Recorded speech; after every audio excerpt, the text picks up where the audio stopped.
الحمد لله رب العالمين وبسم الله الرحمن الرحيم وأشهد أن لا إله إلا الله وأشهد أن محمد رسول الله. Dear brothers and sisters, Assalamu alaikum wa rahmatullahi ta'ala wa barakatuh. Alhamdulillah, thank you for joining us this morning for All Things Human. Alhamdulillah, we just listened to a lecture from the Imam. He says it was Mother's Day. So, and I believe it was, I think it was 1979. I think there's a portion of the clip that we didn't play, whatever, because sound quality, it was shorter, whatever, some reason. It doesn't matter. But it started with the announcement from my brother Wali, rahmatullahi alayhi, the communicator. And I think I remember his announcement was that it was May 11th, 1979. So it was very early on. Alhamdulillah. Beautiful, beautiful teaching of the Imam, as always. Alhamdulillah, to be revisited and revisited. Alhamdulillah, I got an APB out for my brother Imam Darnell. Inshallah, he'll be checking in soon. But in the meantime, you've heard the lecture. Maybe you have comments or questions, etc., that you may want to make. So we'll do that while we wait. Anybody who'd like to chime in, have some comments, go ahead, push one on your phone, come on through. Your comments are always welcome. Not everybody all at once now, because if I don't hear from him soon and in the immediate, I'm not going to launch into a whole nother piece. FYI. What y'all shy this morning? What's going on? What's going on, man? All right, come on through now. Come on, hold on. I had to reload.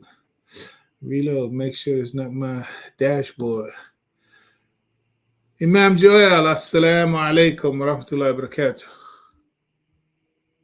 Alaikum assalam wa rahmatullahi wa barakatuh, Imam, and everybody in the class on the call. Real quick, I found a real interesting Imam, who was discussing Russians, and not being considered white. Yeah. And I thought about really what's going on right today, and of course, again, Imam being profound, blessed, and guided by Allah. Yeah. I thought about it, and I said to myself, and I know this is us talking, so I can say this freely. This stuff that's going on right here is, again, that's white folk stuff. Yeah. And so that was the first thing, and I said, why other people need to really hear that, because they're getting a little caught up in it, and they're not realizing it's the same thing with the Republicans and Democrats. This stuff is just white folk stuff, and we need to be concentrating on our stuff, and doing what we're supposed to be doing, and let them fight amongst themselves. Yeah, so I really appreciated that, and of course I was gonna sit you and send you and say, okay, give me the title so I can hit this again. Yeah, in my this one right here needs to be studied. Yeah, absolutely. Well, in my archives, it's just entitled. Yeah, you know how we go over years and years of accumulation. This might not have been the original title, but I have Adam and Science. Adam and Science is on the title that I have. I don't know that that's it, but I'll search around. We talk. I'll search around and see if I can find it. Especially if we can find the transcript. That would be wonderful too. So alhamdulillah, appreciate it. Thank you, sir. Thank you very much. Assalamu alaikum. Alaikum assalam wa rahmatullah. Others, as I make this statement, the Imam was talking about red, white, and blue, right? And so I just look around the Western nations, no matter how it's up. Now, New Zealand comes to mind right now. I don't know if it's New Zealand or it's Australia or whatever. One of those, I think all of the quote unquote Western or major, let's call it Western nations, many of them, they have the red, white, and blue. Is that, I think it's easy to presume that, the Union Jack from that, the British flag, and our retention of the red, white, and blue there is, again, kind of like it's in our DNA in that sense. And I know there's deeper commentary with regard to how really America is. I believe that those who actually believe that America, and with factoids that tend to support their position, that America is like a corporation that's like owned by Britain. So I won't dive into it, but I mean that's what's out there, right? So I think Britain, and again, either it's New Zealand or Australia, so their flag is also red, white, and blue. Ours red, white, and blue. Britain red, white, and blue. And so that's sort of like when the Imam was talking about that white, because when you came over here, you could be German, Italian, Irish, Polish, whatever. When you got into America, but not only you had to earn the right to be white. That's the real citizenship. You had to earn the right. I'm talking about in this devilish sentence that the Imam is talking about. We're way past Nation of Islam. Ismail, I'm coming to you. We're way past white. From whatever perspective we're in, the black supremacy, white supremacy thing. This is just the real, and even at that point that the Imam was saying, because we were still in our transition effectively, it's like, man, we're done with that. You know, we're done with that. But the truth of it has to be understood.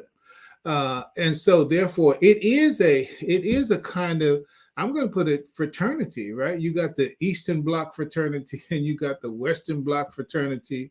You know, and in the Western Bloc fraternity, we are white people, right? And there's a certain classification, qualification, expected behavior, culture, etc., that goes with your signing on to this fraternity of whiteness. Right now, if you're on the other side of it, you know, you're non-NATO nations, whatever it is, then okay, you're not white, but you're something else. Like, and as the Imam was saying, you're red, but all that doesn't even relate to the flesh. It relates to the philosophy. It relates to the ideology. It relates to the knowledge that drives your chosen order.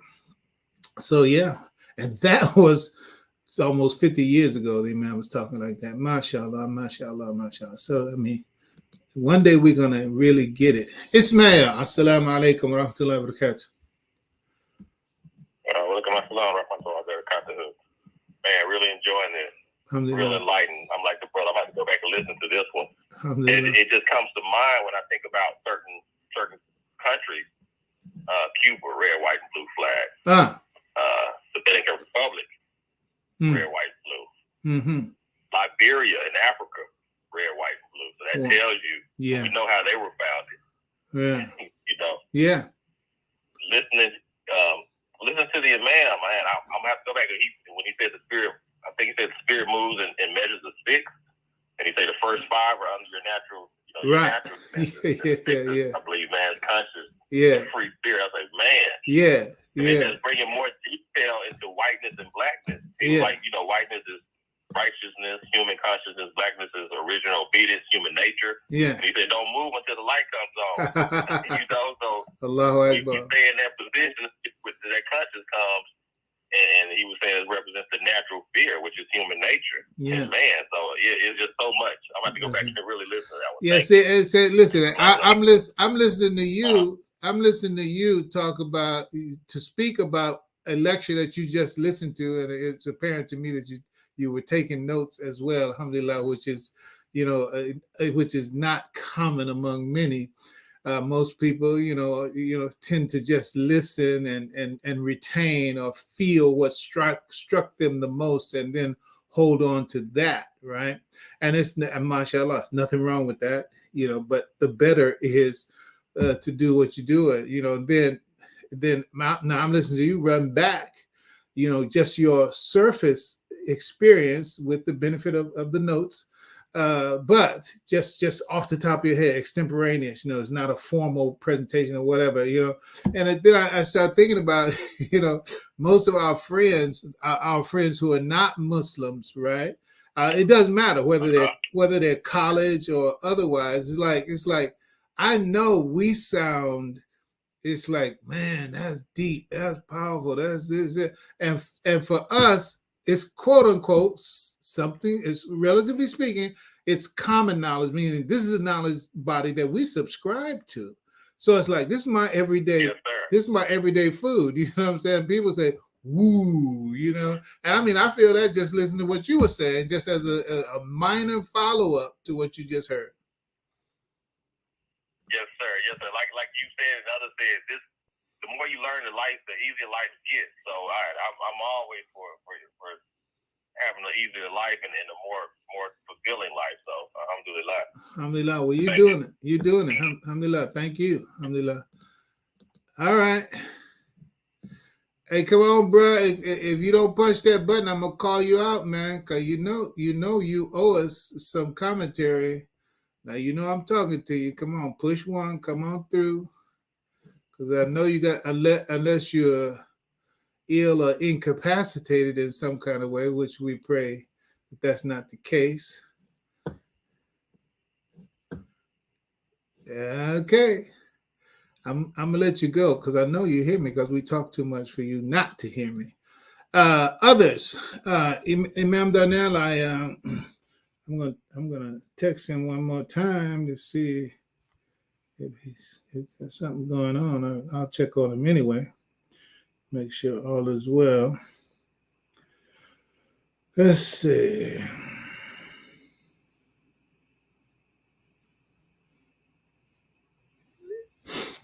See what happens. Sometimes the line gets full, and we're not on we're not on the camera piece with him yet. Sometimes the the blog talk gets filled.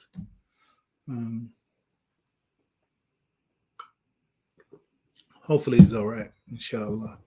But let me go ahead and say this too. This is another very, very important thing, and a very critical. If you get this concept, then you can continue unpack it, extend it, etc. And it's the Gog and Magog. That Gog and Magog. What the Imam was talking about can be also understood inside of the construct Gog and Magog. One is headless, and one is with a head. Headless with a head. It's like what literally in context of what the Imam said. What is a kind of strict autocratic way of order with no freedom, right? Autocracy, right? And another is that is autocracy is like no freedom. And I'm going to say in the context of this speech right here, democracy is complete freedom, or anarchy, right? One is autocracy dominated by one leadership power, no freedom, do what I say, and that's that. That's the headed one, the Gog in that sense. The Magog is the headless one, anarchy. No leadership, no authority, no order, no structure, all freedom.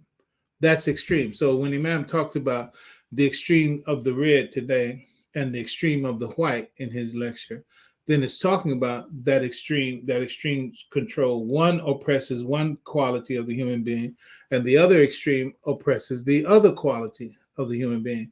Too much order is oppressive, and too much chaos is oppressive.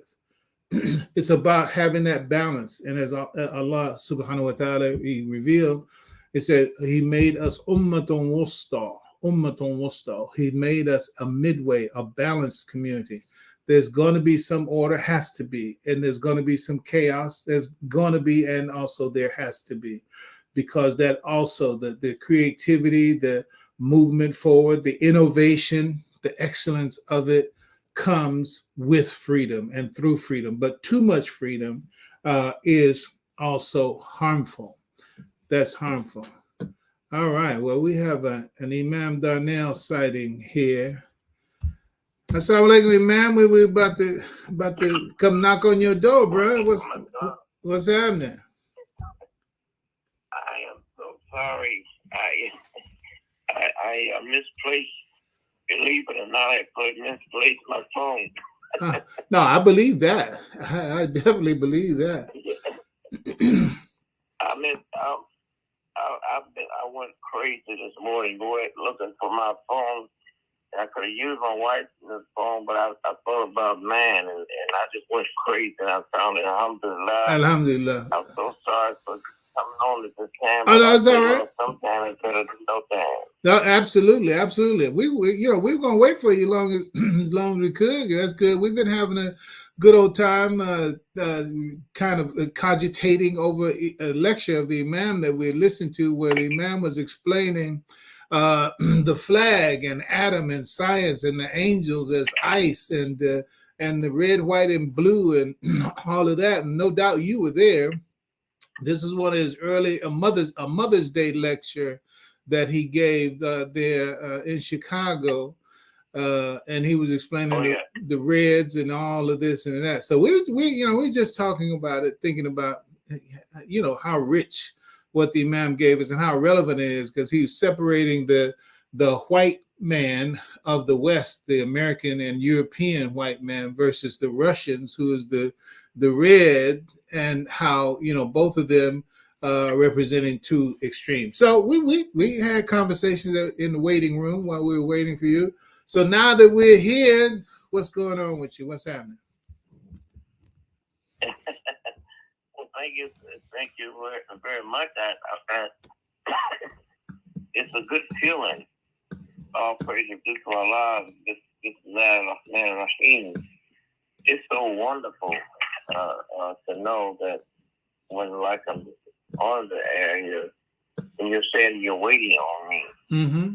Well, it's not too many people can say that. Some people don't even care about the other person. They don't care if you show up or not. But I'm thankful to Allah for you all. Believing more than what I can say is, I'm so thankful to Allah for you all. It's just amazing, and I'm just lost for words. Mm-hmm. That how the consistency that we're having each week about our history, and I've gotten several calls from some people, and they was telling me how much they enjoyed this program, mm-hmm. and says the brother will just tell me, he says, memories. Mm-hmm. I said, boy, memories, and we began to reflect mm-hmm. on a lot about our history that people. I remember the Imam was speaking whatever time they were. The date is not important, but he did say it. He was talking about how important our history is and what we have done to make an impact in America, and all the people who have given their lives Mm-hmm. for cause, inviting people to the temple and living with the promise. One day we'll be taught and etc. Mm-hmm. But he says, think about all of the people that don't care. Mm. They go, they live, they've been through it, they know all about it, but they say, oh, it's just one of those things. He said it's a shame that people would walk around with that type of attitude when there are the immigrants and other people, even America, how they have benefited from our history. Yeah. And the impact that we don't even realize what we have done to America to make actually to improve America. And when you hear politicians, when you hear others speak, you can hear the Imam's language in there. Mm-hmm. You can hear the language in their talk. And there's a quote here, not a quote, but a thing in here. I was reading a book about talking about the unknown pioneers. Mm-hmm. These are the unknown pioneers who made a great impact in America and on the soil of America, as it says. It caused us to be here where we are today. This is the pioneer was saying this here. The freedom that we have and the way that it is that we have our own minds that we're able to move forward and to do for self and etc. Just kept going like that. Mm-hmm. And then also it says if you do not, something. Sometimes you never know the value of a moment until it's gone. Yeah. And sometimes you never know the value of someone or whatever it might be. It's gone, and you look back at it and you say, "Oh, it's one of those times." Mm. But the moment is my speaker. What I'm speaking about, what really counts, time and moment. That moment and time, it never will come again. Yeah. It's gone. Yeah. Yeah. Today, Yes, and that's the only thing in life that doesn't wait on us is time. And God gives us that time. He gives us a time. He gives us that moment. But only Allah knows the next moment. Mm-hmm. And if we don't take advantage of the moment, of the time, and do something in the moment and the time, we can live a life and leave from here like we never existed. Yeah. But we never took advantage of the time in the moment. MashaAllah, MashaAllah. Wisdom. It's like the youngsters would say, bars. That's a youngster statement. When you drop some wisdom and you drop something that make you sit back and think a little bit, they just say bars. And I'm telling you, bars. That's really something. Can I give you a go ahead. I wanted to say this party was from a man. Mm-hmm. And I never thought about this, Imam Shuaibe, when we talk about history. Mm-hmm. And all is the unsung, I think it's called heroes. Yeah. Unsung pioneers. Mm-hmm. There's pioneers that lived in our community in the 1930s. They passed away in the 1930s. Yeah. And that's something. It is. They passed away. Yes, sir. And they look forward to a day like today. Man, this would be like them going to heaven if they was living today. They passed away in the 30s, but now today is today. It would be like heaven to them. Mm-hmm. Mm-hmm. But in saying that, I thought about it, and I read this here in terms of history. It says, pray for the bones that are still in the bottom of the ocean. Mm. The bones of those people who was brought over here and they jumped ship.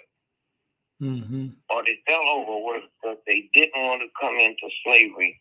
So they jumped ship and died.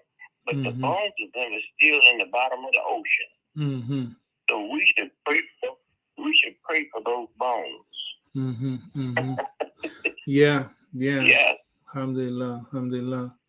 We thank Allah for today. We're enjoying today because of the sacrifices of that. So now we're talking about the book. We're talking about our history. Mm-hmm. There's a history, and everybody that's listening to this right now, you got a history yourself, and do what you can to say or do something or write about it. Yeah. Because God has given you this date, this moment, this time. Take advantage of it because it is what we do. It's the thing that's going to affect our grandchildren and generations to come. Mm-hmm. I know a lot of what you're saying is from your own richness and your own experience, your own knowledge. Since you did the piece with yourself and Imam Vernon, Rahimahullah, and Imam Muhammad in the Quran, I can't help but think in reference to what has the Imam or what did the Imam say that you can recall on Surah Al-Asr, Wal Asr, Inna al-insana lafi khusr. What do you have on your mind and heart regarding that chapter? Well, it's hold on 1 second here. I did have a piece on that. It's a lot calls us when you are thinking about a particular whatever it might be. You think that you're the only one thinking about that. Mm-hmm. Mm-hmm. But it travels in the air. Yeah. And so, yeah. Hold on 1 second. I don't like. All right. I'm going to take this time. I'm going to take this time to mention an athar, a statement from Abu Bakr that bears on what we're saying. While we're waiting for you, take your time. Take your time. Abu Bakr, radiyallahu anh, the one who is the first after Prophet Muhammad sallallahu alaihi wasallam to lead the ummah, He said there are 4 things that go out that never come back: the expired life, the spoken word, the spent arrow, and the neglected opportunity. Once the life expires, it's gone. The word is spoken, it's gone. The arrow is shot, it's gone. The opportunity that came and went is gone. Doesn't mean you won't get another opportunity, but that opportunity is gone. And that's why it is always important to take advantage of what's in front of you in terms of that responsibility or that opportunity. So I'm showing on the screen Marcellus Jordan. This is in the book. In the book, The First National Independent Islamic School System in America. Those of you who were listening to Imam Muhammad's lecture today, the idea of independent thinking, that's the thrust. That's the thrust. And Imam, he went a long way to characterize and to illustrate and to show us how, look, we suffer from respecting and crediting only those thinkers among us that, and rather we give them credence and credibility when we are sure that there's some other, those who suffer from this problem that the Imam is pointing to. Only where is there an Arab behind you? Okay, then we trust you. Is there a white man behind you? Okay, we trust you. Oh, you standing by yourself independently? We can't trust you.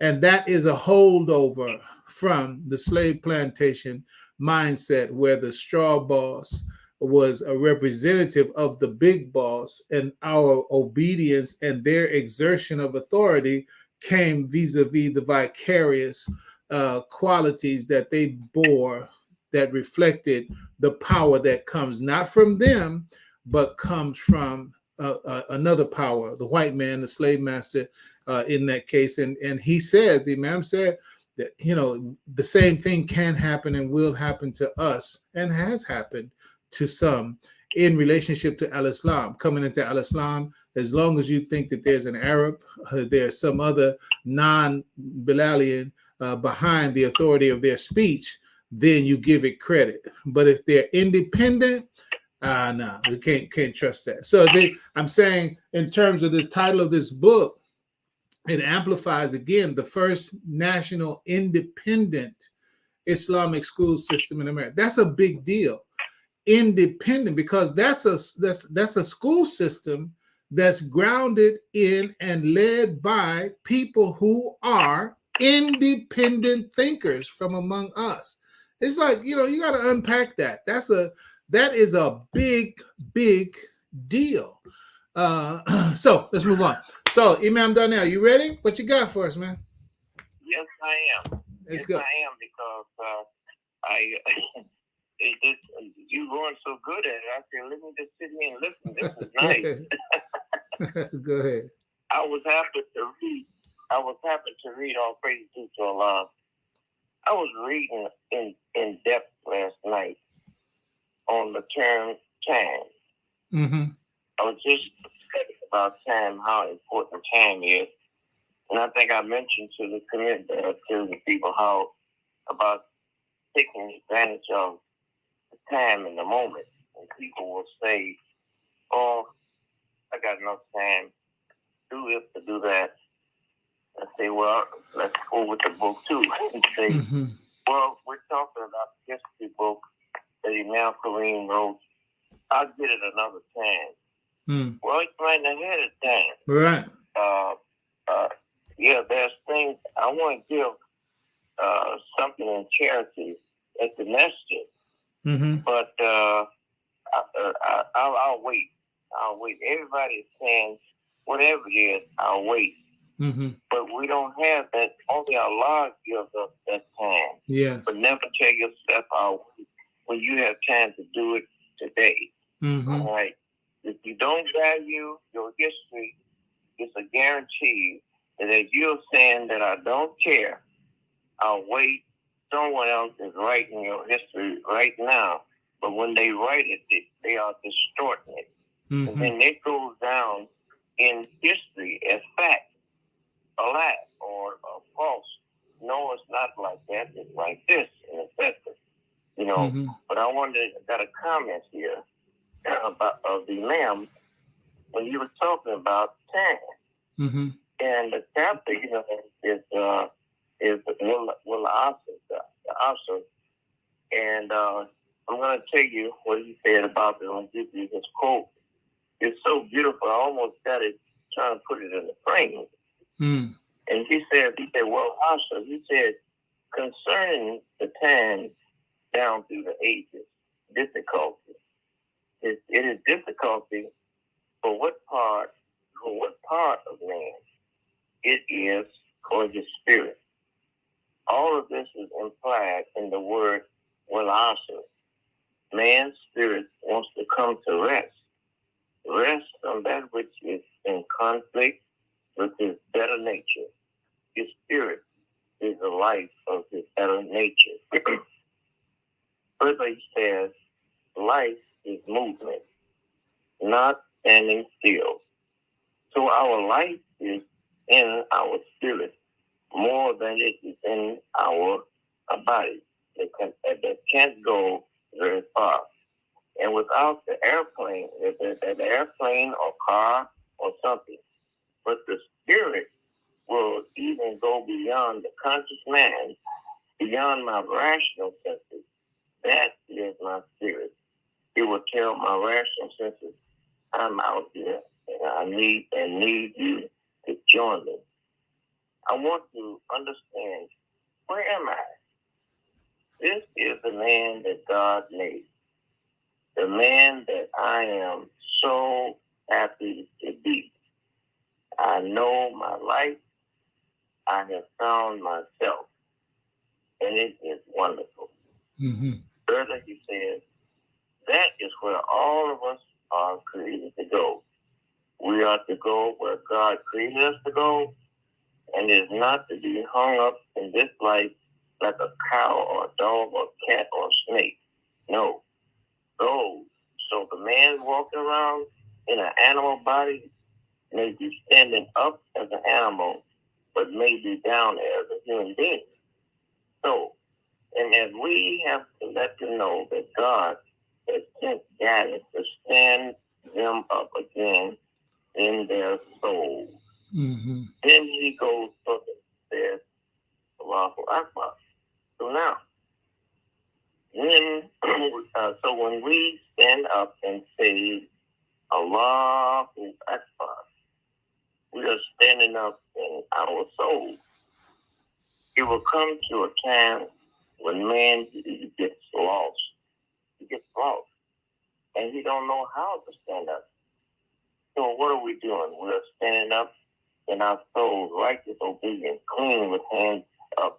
And maybe they are dirty. His hands might be dirty just a second ago. But when I brought my attention to my Lord, I confess all my faults. Mm-hmm. I tell him, I want my hands open to you, oh my Lord. Hide nothing from you.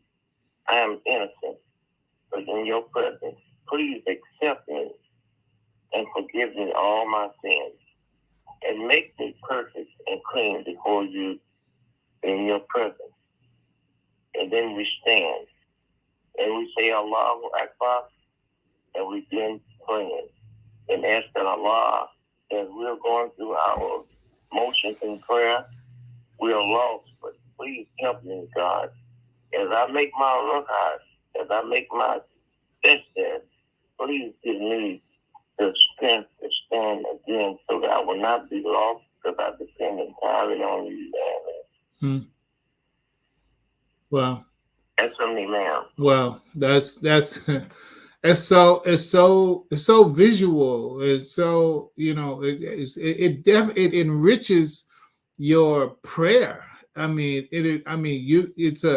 You could see Salat, the drama of Salat, the beauty of Salat with that kind of knowledge, that kind of wisdom, that kind of expression.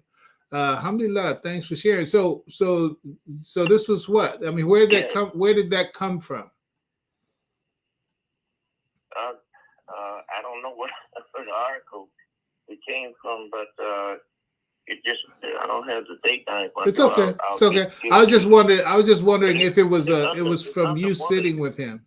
It's under one of the lectures of him speaking of also, and it was talking about us being lost, and how we need Allah. As we do our rakat and we're coming back up, to say some people aren't even able to get back up. Yeah. So we are lost until Allah causes us to rise back up from our secondary position. Yeah.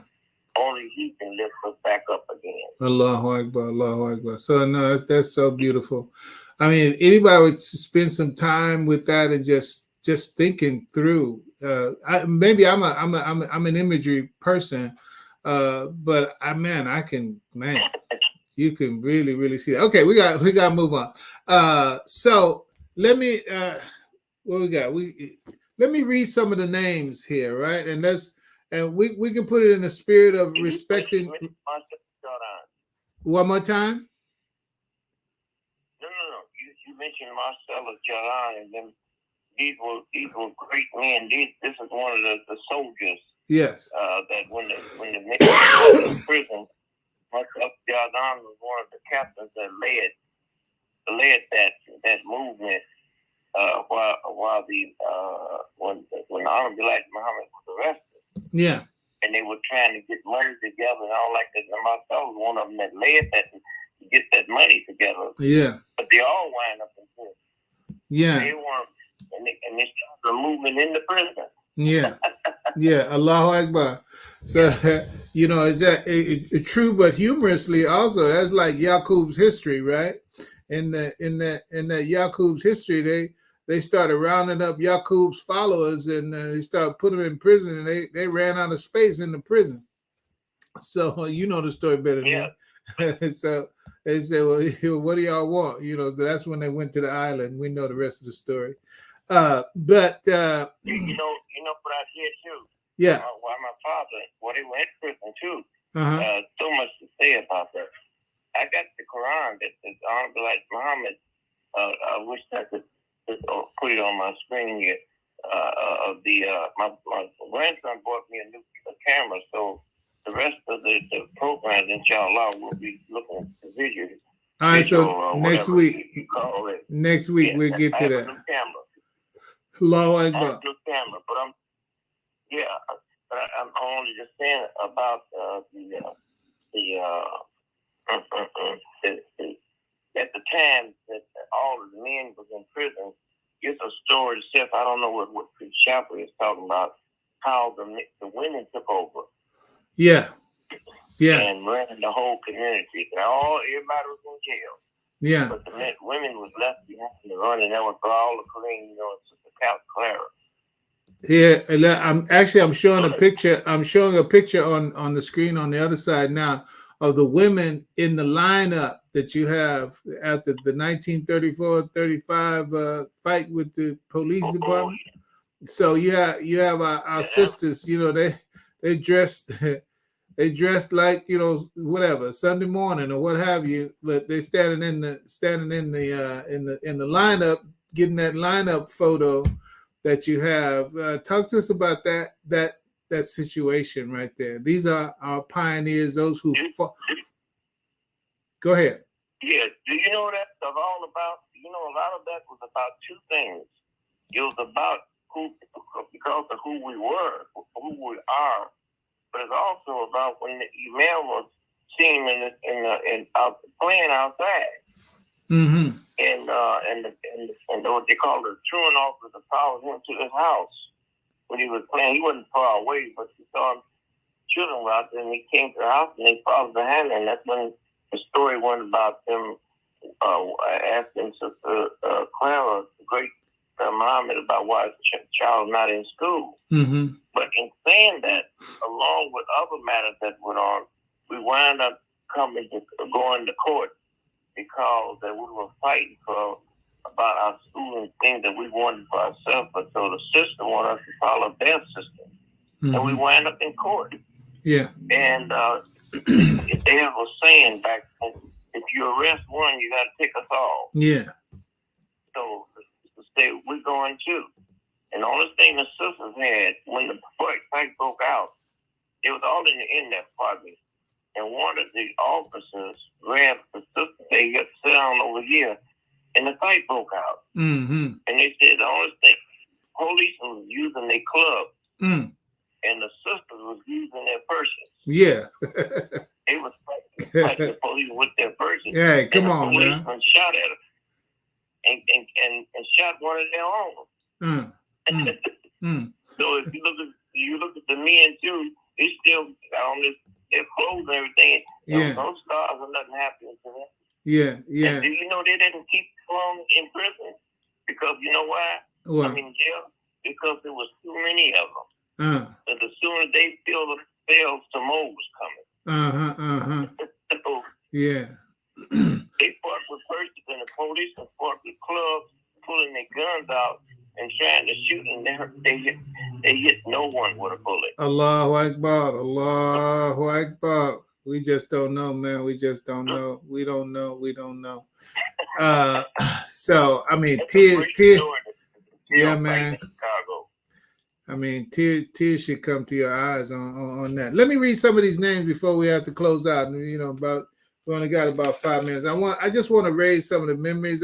We're gonna pray for some of the bones. We're gonna pray for some of the bones in our life and in our history that are interned here on earth. So let me read some of these names. I know there'll be fond memories, but every week we always want to read some of the pages out of this wonderful book. So let me read these right now, Imam, so people can hear those. People can hear those names, and then we're gonna come right back to you. Okay. All right. This is from chapter 8 of in the book. The Imam has on a picture of a Sister Intisar in the book here, and it says her last words were, "Did the school open?"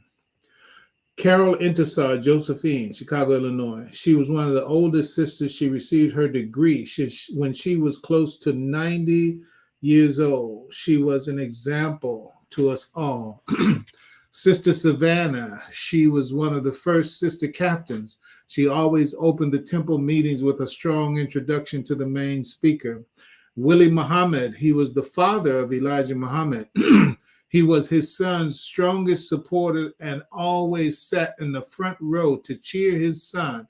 He would often say to Elijah, "Teach your people, son." Willie White, he was a well-known and well-respected pioneer, also known as one of our investigators. Yaqub Allah, he was the first artist who used to make creative pictures of the airplanes blowing up America's enemies. Yusuf Islam, he was known as Imam or Minister Joseph. He started the temple in Joliet, Illinois. Mother Marie Muhammad, she was the mother of Elijah Muhammad. She had a saying, "Never worry over anything you cannot help." Raymond Sharif, he was the son-in-law of the Honorable Elijah Muhammad, and starting on page 166, served him faithfully as supreme captain until he passed in 1975. That is Elijah Muhammad, until Elijah Muhammad passed. Rebecca Nuruddin, her favorite chapter of the Holy Quran was 109, the disbeliever. She used to recite it a lot. Raya Ladi Muhammad, she was the second daughter of Elijah and Clara Muhammad. She was the dean of girls at the University of Islam and remained faithful to her dad until the end of his life. John Hassan, he was the nation's first businessman. Sheikh James Shabazz, he was our first principal. He worked at night and taught school in the day. James also lived in the back of the school. Minister Sultan Muhammad, he was known for his long-lasting, powerful voice. Before starting, we're going to be a little bit longer. We take maybe about 5-10 minutes before we actually sign off. So He was our first principal. He worked on James Shabazz. Sultan Muhammad, long, powerful voice. Before starting his lecture, he would always say, "My name is Sultan Muhammad." Minister Andrew, he was a minister like Malcolm X in the power of his delivery. Shuaibe Karim, father of Gloria, my wife, was one of the men who fought for their rights in Chicago in March 1935, the great fight with the police on 11th Street Station. Ethel Sharif, she was one of the daughters of Elijah Muhammad. She had many talents. She was known for making delicious cakes. She was a captain and directed the women's classes. And there's a couple of pages. I'm going to read a little bit. I'm going to go jump to the end. No, just hold on. We'll be here because these names, I can't go past these names. Ibrahim Baha, he was self-employed, as were most of the pioneers. When Elijah Muhammad was away from his family, he made sure Elijah's family had food to eat. Elijah Muhammad, too, he was highly devoted to his father's mission. He had the ability to create leaders of men to train others, as well as well-respected among the brothers of the Nation of Islam. Faraz Jordan, he was the first professor in our school. He came from a well-respected Jordan family. James Pasha, he was the first farmer in White Cloud, Michigan. Jabir or Herbert Muhammad, son of Elijah and Clara, he went on to become the manager of the world heavyweight boxing champ Muhammad Ali. Marcellus Jordan, he was another senior who was incarcerated with Elijah Muhammad during World War II. Maggie Sharif, she was known for telling everyone, "Fine and dandy, sweet like candy." Maggie Little Karim, she was my beloved mother. She was a loving example of how a believing Christian woman could live at peace with a believing Muslim man and raise a Muslim family. And Viola Karim, even though Sister Viola and many of the pioneers did not finish school, they were able to teach themselves and aid in educating the children. Viola became an expert in mathematics and had perfect handwriting. She is the mother of my wife, Gloria. She was also the Honorable Elijah Muhammad's secretary. That's so deep, man. That's so deep. Come on, Imam Darnell, and you can we'll finish whatever you have to say. That's that. Because if you don't get tears in the wells of your eyes when you reflect on these people and what they stood for and what they made possible, and that we stand, like you say in the chapter, the shoulders upon which we stand. People don't get it. Let me shut up. Go. Whatever you want to say. That's the truth. Yeah. Well, thank you. I wanted to just say that there are so many memories that when you read those names off, there's a history behind each one of them. And I hope and pray to Allah that the members of our community will know that we're not just reading anyone, anybody's name. These people that you just read off, none of them practically finished grammar school. It wasn't nothing about high school. It was grammar school. They just worked solely on their spirit and togetherness. That's all it was. It was just family and togetherness, and it was just amazing how these pioneers survived on dimes and nickels and pennies, and Marcellus John was known for saving change. Quarters and 50 cents. That was big money back then. That's what the people survived on. And so now they're saying you're learning Arabic, and we would say that just the Arabic alphabet, Alif, Bat, Tat. Oh man, that was just it was just heaven to them. So now, in saying that, all the conveniences that we have in this day and time, none of that, of course, existed back then. And these people thrived on what we might call nothing, but we had each other.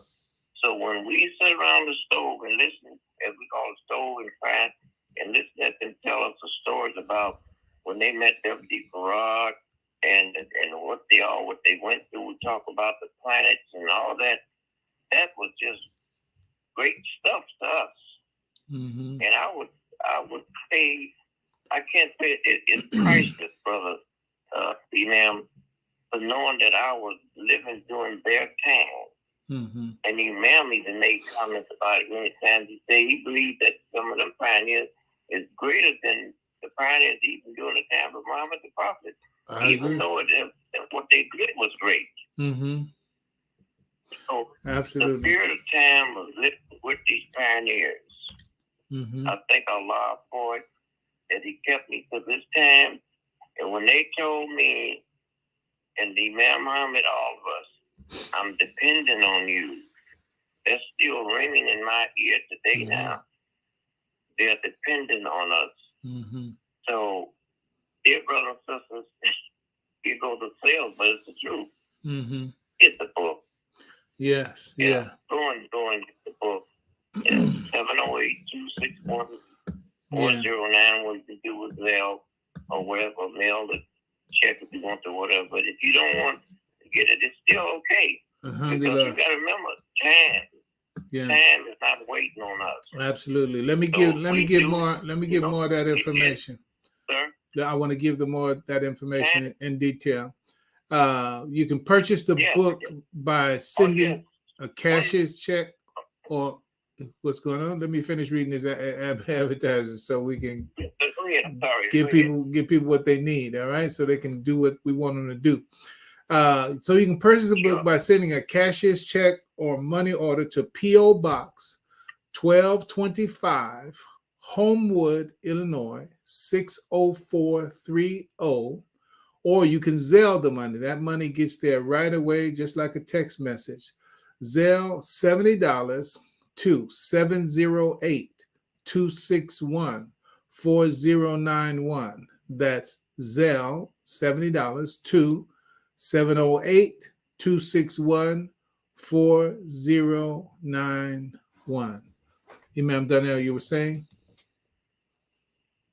Yes. I wanted to make an announcement too to let you know that the next broadcast, inshallah, we'll be traveling to the Virgin Islands. Oh, so we're going to visit the St. John. We're going to be there and other islands. And I want to visit. I told the brother I already made arrangements that this broadcast that you have now, it's going to be connected with the British island. It's going to be connected with Puerto Rico. It's going to be connected with those different islands. Okay. And I'll announce the islands that I'm going to be on talking to you all. Allahu Akbar. I look forward to that. That's beautiful. Spread the word. Oh, that's classy, young man. That's classy. I love it. All right. Yeah. They invite me on their radio broadcast that reaches all those areas, and they want to talk about our history. Allahu Akbar. That's wonderful. That's wonderful.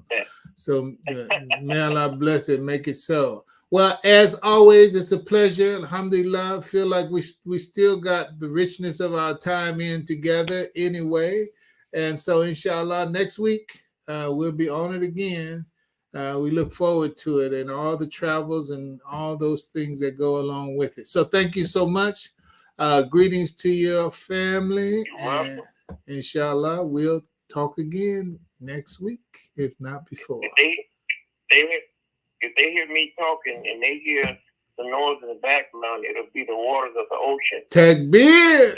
Allahu Akbar. Yeah. If you can see me, I got a shirt on now that kind of had that island flavor to it. You know what I'm saying? It's done by a Muslim brother, but I'm feeling you already, bro. I'm already with you. All right, everybody, have a wonderful day. God's peace be on you. Assalamu alaikum wa rahmatullahi ta'ala wa barakatuh. Thank you for using Blog Talk Radio. Goodbye.